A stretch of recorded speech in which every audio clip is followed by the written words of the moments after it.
जानशीन उसके भाई जेसन को शहनशाह ने तैफूर मुकर्रर कर दिया है। वो किले को छोड़कर शिकार पर निकल गया है। ये हमारे लिए बहुत अच्छा है।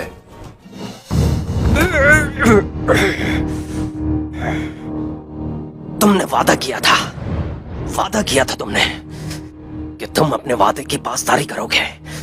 तुमने भी वादा किया था कि तुम हर सवाल का सही जवाब दोगे।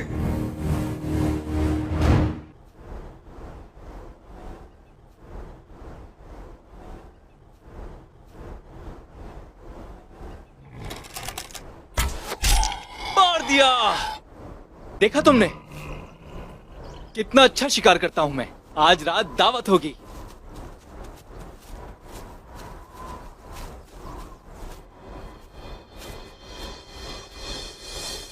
For more updates, subscribe to our channel, click the show links and enjoy watching the videos.